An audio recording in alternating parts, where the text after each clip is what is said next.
कृपया कहानी को पूरी सुने। कहानी अच्छी लगे तो लाइक एंड सब्सक्राइब जरूर करें। सुन रहे हो जी, एक तलाकशुदा आदमी से शादी करने को बोल रही है तुम्हारी लाडली। समझा लो, तुमसे समझती हो तो। मेरी तो उसे समझ में आ नहीं रही। मम्मी ने पापा से मेरी शिकायत करते हुए बोला। पापा सीधे साधे और कम बोलने वाले इंसान थे, क्योंकि घर में मम्मी की सत्ता चलती थी। लेकिन पापा मुझसे बहुत प्यार करते थे, इसलिए मम्मी को लगा शायद मैं उनके समझाने से समझ जाऊंगी। मगर विक्रम सर के प्यार का नशा मेरे सर इस कदर चढ़ चुका था कि वो किसी के समझाने से उतरने वाला नहीं था। मैं कंपनी की एक मामूली सी अकाउंटेंट और विक्रम सर कंपनी के सीनियर मैनेजर। उम्र का भी हमें तकरीबन 10 साल का फर्क था। विक्रम सर का अपनी पहली पत्नी से तलाक हो गया था, उनका एक बेटा भी था।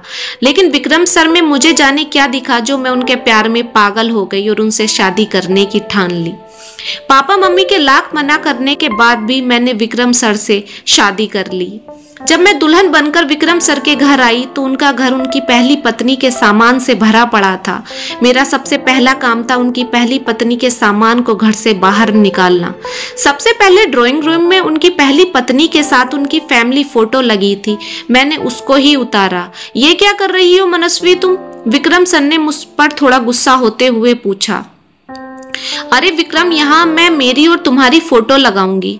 मेरी और तुम्हारी फोटो तुम कहीं और लगा लो।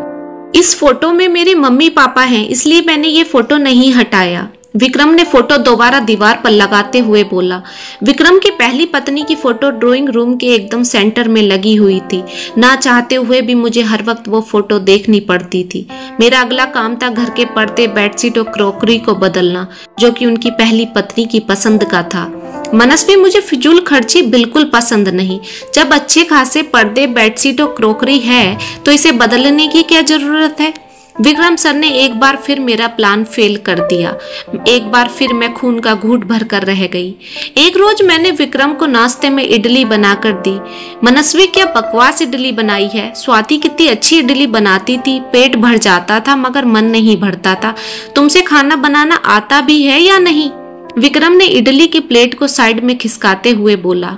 मैंने कितने मन से YouTube से देखकर विक्रम के लिए इडली बनाई थी। मैं चुपचाप इडली की प्लेट उठाकर किचन में चली गई। हमारी शादी को 2 महीने बीत गए मगर हम कहीं बाहर नहीं गए थे, इसलिए मैंने संडे को फिल्म देखने का प्लान बनाया। विक्रम, इस संडे हम फिल्म देखने चलते हैं ना? मैंने विक्रम के बाजू में लेटते हुए बोला। अरे नहीं, संडे तो मैंने रोहन के लिए फिक्स कर दिया।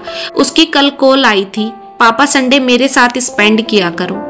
अब मैं हर रविवार रोहन के साथ ही बिताया करूंगा।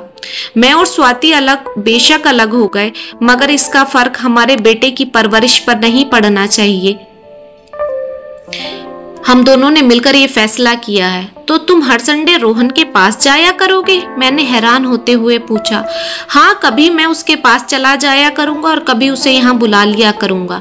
विक्रम, पूरे हफ्ते तुम्हारे पास मेरे लिए सिर्फ एक दिन होता है, उसे ही तुम रोहन को दे दिया करोगे, तो तुम मेरे साथ कब टाइम बिताओगे? मैंने थोड़ा गुस्सा होते हुए पूछा। मनस्वी, तुम बड़ी हो, समझदार हो, लेकिन रोहन अभी बच्चा है। उसे तो मेरी तुमसे ज्यादा जरूरत है ना। और बाकी के 6 दिन तो मैं तुम्हारे साथ ही रहता हूँ। तुम्हें एक दिन में कौन सी आफत आ रही है? मैंने धीरे से ठीक है बोलकर करवट ले ली। अब मैं विक्रम से शिकायत करूं भी तो क्यों करूं? ये सब मुझे शादी से पहले सोचना चाहिए था। किसी भी आदमी का अतीत इतनी आसानी से पीछा नहीं छोड़ता। मैं आंखों में आंसू लिए मम्मी पापा की बातों को याद करती हुई जाने कब सो गई, मुझे पता ही नहीं चला।